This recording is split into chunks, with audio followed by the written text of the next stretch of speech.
Hi everyone, Jason here from Spiritualbabies.net.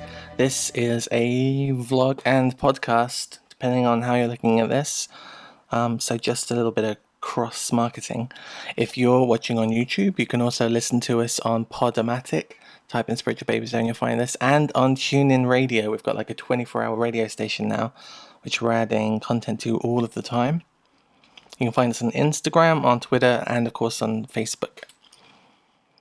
So this is part 2 of a little look at prayer.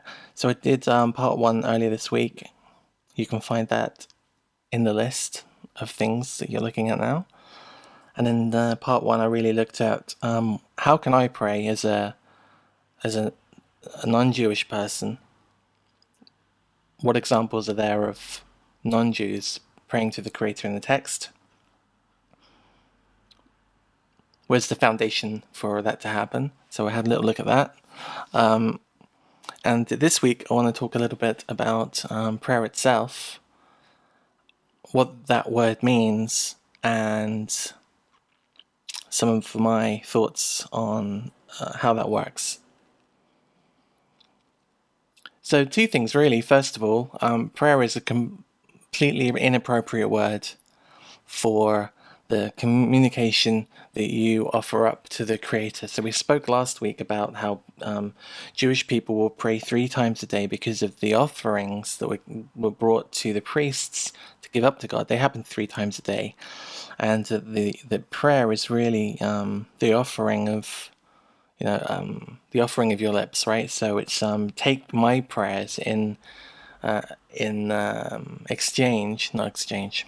Take my prayers as an alternative to calves, right? Take the prayers of my lips as an alternative to calves. It's mentioned in the text. It's a biblical premise, and that's why Jewish people have organized prayer 3 times a day. And as a Gentile, as a non-Jew, you could also offer those 3 times a day, and I think that kind of works out, right? We can do that 3 times a day. A scare, no hide, however you want to look at it. We can do that 3 times a day, and it's completely legit. But what's prayer really about? How does that work? Well, there are 2 main words which are used in the Jewish faith for prayer. There's to daven, which is a Yiddish word, actually comes from Latin. If you have any basic understanding of the German language, you're going to recognize a lot of Yiddish, right? Like, there's not much in it. It's cultural interpretation of the land that they lived in, and it's kind of interesting that way, the Germanic undertones. But daven basically is comes from a Latin word, and it's very strongly related to divine, as in divinity, as in God being one and singular, right? So I want to keep that in your mind, right? So we start off with a concept sometimes in the tradition that we've come from, especially the church, that prayer is this very chaotic option, in that we can pray about nearly anything, right? Anything that's on our hearts. In fact, the Christian text says that if you pray in Jesus' name, it'll happen, right? You'll have it, but that's not quite, as we know, that's not how it works. And it's you can basically pray in any direction for anything, and you're going to remind God or change God's mind, or enough people do it, petition him to change his mind or change the course of history and how things are going to work, and a just fate. That's basically how we normally look at prayer. But this word daven and divinity, that's all about singularness. It's all about oneness. It's all about how God is one, and that's how your prayer is directed. It's directed in one direction. And I want to try to remember that one straight arrow concept. Now, the other word that is used quite a lot is tefillah, and that's the Hebrew word for it. And tefillah doesn't mean prayer at all. It's completely unrelated to any spiritual connection with another being. It's about your connection to yourself, and it's really about introspection and judging yourself, and looking at your wants, needs, and desires and judging those, right? Judging your heart and your acts and your mind and how you deal with people, what you want for people, your communication with people, how you think about those people. So that's tefillah. When you make tefillah, you should be looking at yourself, right? And that was that blew my mind. It's like, how can that does that makes no sense? How does that even work? How, when I'm trying to communicate with my creator and give him my wish list, right? My wish list or my judgment list, how is that looking at myself? That makes absolutely no sense. And we read in the text that God doesn't change his mind, but clearly he does, because otherwise what's prayer for? That's what I was thinking, and it really troubled me a lot. And then you read certain parts of the text which would say that God doesn't change his mind, but then you read certain part of the text to say that God absolutely changed his mind. Didn't he change his mind about Nineveh? Didn't Moses pray to God and change his mind when he interceded for the people? But no, he didn't. Moses didn't change God's mind, and God didn't change his mind about Nineveh. So we have this idea that God doesn't change his mind, and that's absolutely true. But we also have a very kind of anal idea, really. It's kind of a backward idea that our fate is in one complete line, right? That we're here and one day we'll die, and that everything from that to that point we can't really change. That's the only option. If you believe that God can't change his mind, then the only option is that, man, trying to get this into a way that makes sense. So we're walking through time and space, and every choice that we make has repercussions on our life. And should I choose to leave the house at this moment and go and, I don't know, buy some lunch in a cafe, I'm going to force the person in that cafe to cook, and one of the waiters to bring me the food, and all those interactions ripple out to everyone else that's in the cafe at that same time. Now, me doing or not doing affects everyone else for that. And me being here now and recording this means that I'm not interacting with people in other places. It's a huge thing to think about, but this rippling effect of your actions or your lack of action is a really big deal when it comes to prayer and when it comes to the character of God, because either we have a very set straight rail track that we go through on our lives, or we have utter free will. We are given instruction that we can choose to take on board, or we can choose to ignore, or we can choose to utterly rebel against. If a human being doesn't have free will, if everything we do is already predictable, then that free instruction or the rebelling of it and the punishment and reward that comes from that choice is completely unsound and unfair, because to punish somebody for doing something that they really didn't have any free choice about is not just. But we have a just God. Therefore, we have to have free will, right? We get to choose. It says choose life or death. So we get that free choice. How does that affect God? Well, Moses did intercede for the people, and he did speak to God, and because of his interceding for the people, and because he spoke to God, how God interacted with those people changed. Now, did Moses remind God that God was going to change his mind? No. Did Moses' intercedence for those people pull on God's heartstrings? Probably, but not to the point where he'd change his decision. Did Moses' political savvy God changed his mind because, for PR, it was a smart thing to do. Not at all. God was already in a position that he knew exactly what he was going to do that would be the best thing for these people. And generally, I look at God as being a very scientific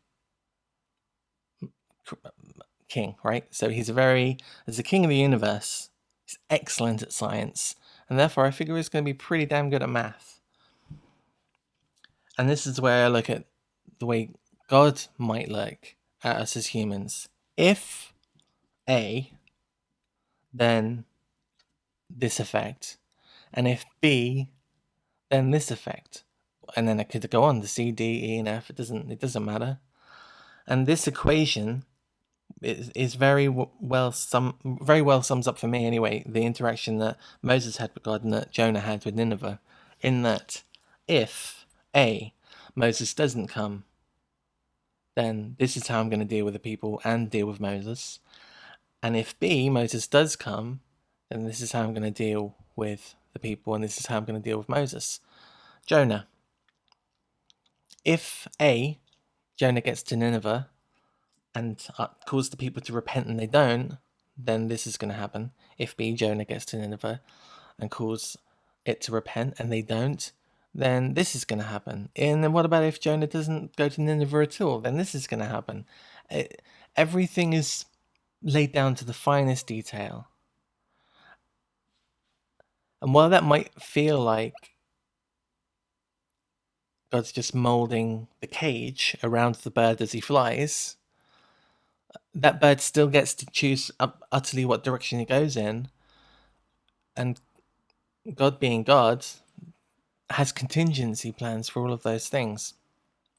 But how does that affect us as human beings, right? If we know that that's the case, or we think that's the case, then what's the point of praying at all? God's already got it in hand. Well, if we go back to that original idea of davening, of the oneness of God, or of tefillah, of judging yourself, then maybe we need to reassess what we think about prayer. In that, perhaps prayer is more about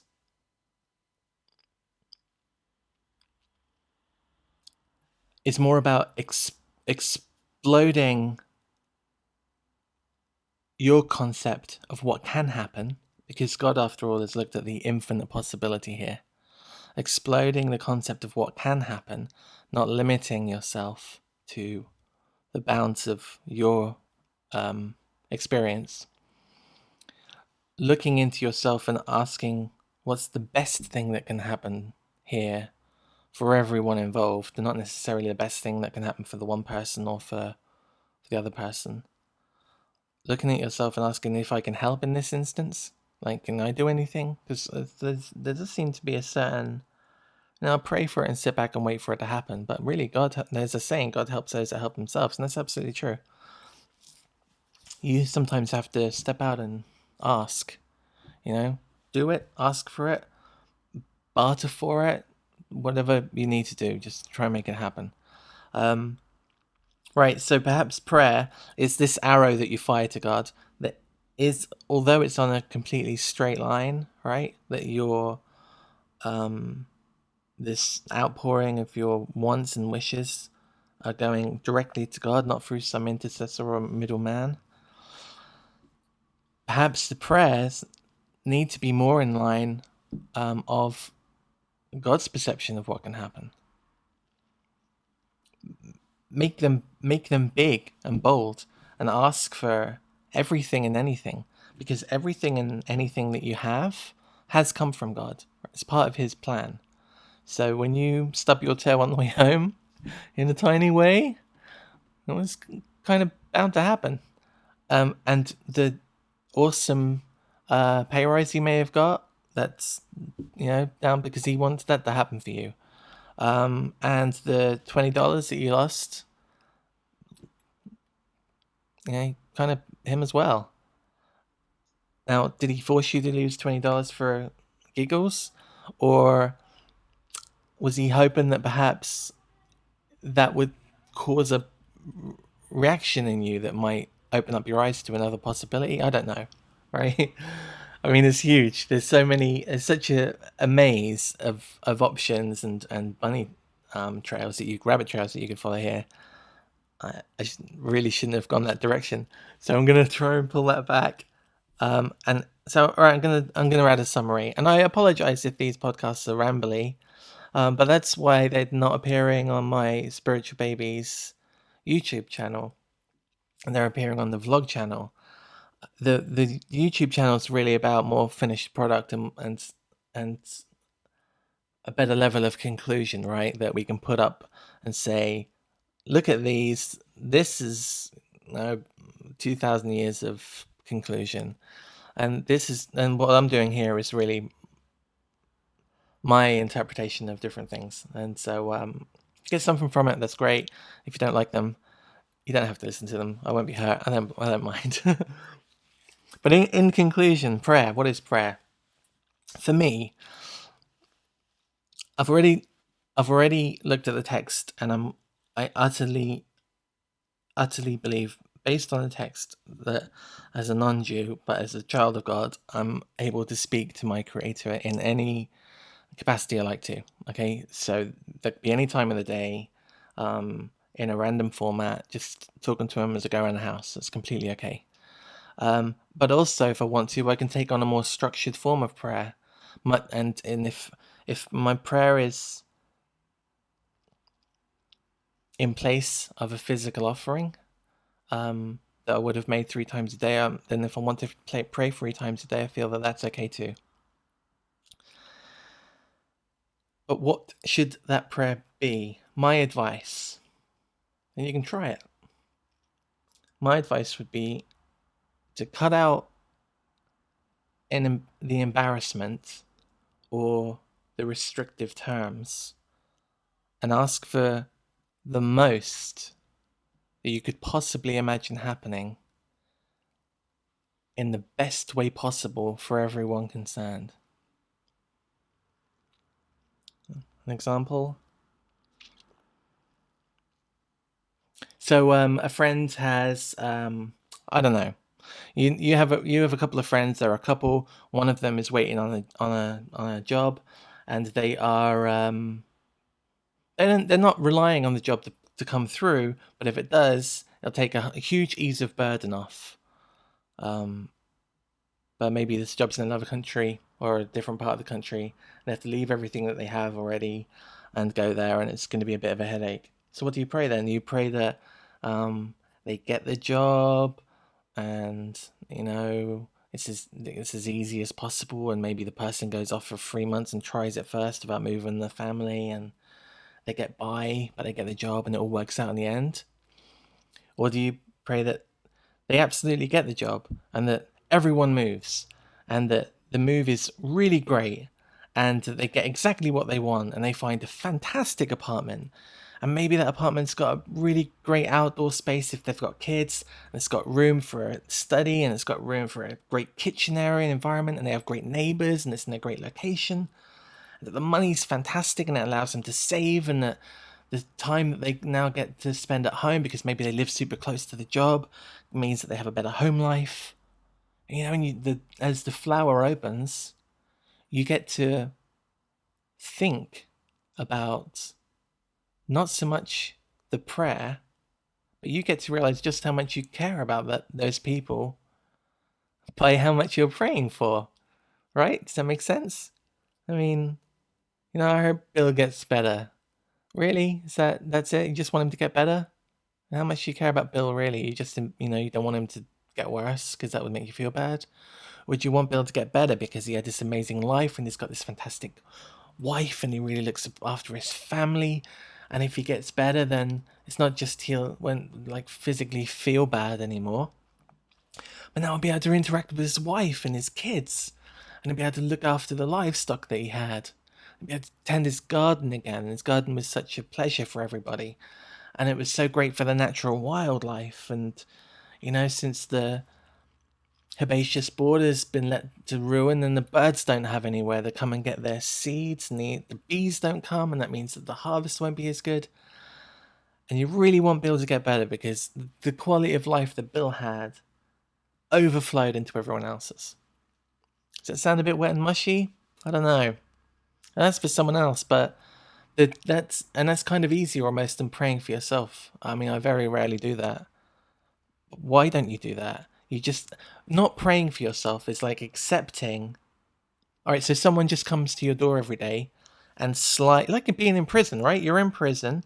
You've got four walls, a secure roof, someone to go to the loo, and people to bring you food all the time, and you just accept that as okay. How are you going to expand your horizons there? The view out of your window is always going to be the same. And if you want to expand, if you want to grow, right? So there's this concept that if you want to move, you actually if you want things to get better, you actually have to move, right? You can't just sit in the same place. If you want to see over the horizon, you have to motivate and cause locomotion to get forward. And that's exactly the same in your spiritual life. Water that doesn't move becomes stagnant. And so, wow, I'm just full of these little things today, right? It's like I ate a box of fortune cookies with the things inside them still. But it's absolutely true. And praying for yourself is equally as important as for praying for other people, as long as you're looking at causing the best outcome, and it will pop these ideas into your mind that maybe you didn't have before, and give you a perception of yourself and the possibility that lays ahead of you that you maybe didn't have before. So asking for a really great outcome to a certain thing is one thing, but is that really great outcome just enough? And then you're just going to sit back and let life roll ahead? Or have you got plans for what that thing is going to cause for you and for the people around you, and how you're going to use that to improve your life and other people's lives, and how that in itself is going to glorify God? Because when it comes down to it, you prayed for this to happen, right? And it happened, and therefore you agreed with what God wanted for you. There, I think I'm done. I am burnt out. I hope that was listenable and not too confusing and helpful in some level. If it wasn't, that's okay. I'm sorry you wasted 20 minutes. There we are, that's life. And if it was, then brilliant, and I hope you enjoyed it. That's it for me. It's Friday afternoon. I'm going to go and tidy the place around a bit and get ready for Shabbat and a nice restful weekend. If you're interested in me doing some more of these on certain topics, then please let me know. Especially if you're not Jewish and you're interested in how I live my life as a non-Jew, but within the bounds of Judaic thought and Jewish community. I'm really happy to share that. So just let me know. I hope you all have a great weekend, and thanks for listening. Bye-bye.